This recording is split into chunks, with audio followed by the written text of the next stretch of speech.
नमस्कार, सत्यदर्शन न्यूज मध्ये आपले स्वागत आहे। मी पायल शहा। एक नजर टाकूया आजच्या ठळक घडामोडीवर। देवेंद्र फडणवीस म्हणजे गजनी काँग्रेस प्रदेशाध्यक्ष हर्षवर्धन सपकाळ यांचा आरोप।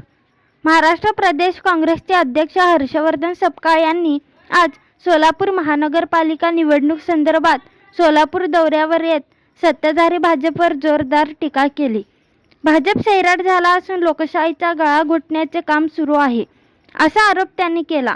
पैसा फेका, तमाशा दाखवा आणि निवडणूक जिंका, हे सध्या भाजपचे राजकारण असल्याचे त्यांनी स्पष्ट केले।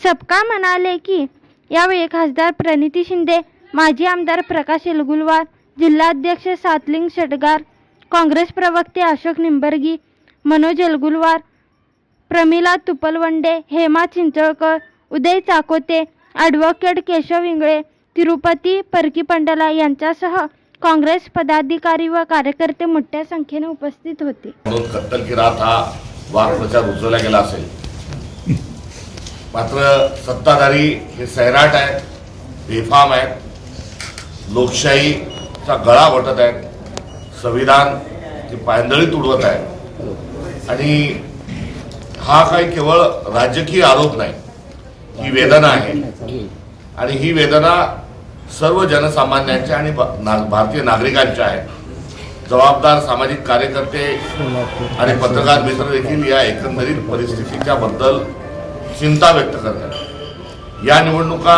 महानगरपालिकेच्या जरी असल्या तरी याला पार्श्वभूमी जी आहे ही नगरपालिका आणि नगरपंचायतीची आहे। नगरपालिका नगरपंचायतीमध्ये तारीख पे तारीख मतदानाच्या मतमोजणीच्या तारखा बदलणे, एरवी 48 तास आधी प्रचार बंद झाला पाहिजे, मात्र नगरपालिकांच्या निवडणुकीमध्ये केवळ 9 तास आधी प्रचार बंद करून पैसा वितरित करण्याची आणि प्रशासना आणि पोलिसांच्या करवी दमदाटी करण्याचाही प्रकार हा नुकताच झालेला आहे। आणि या सगळ्या पार्श्वभूमीची एकंदरीत जी गोळाबेरीज आहे ती ही आहे की सत्ताधाऱ्यांनी महाराष्ट्रामध्ये लोकशाहीचा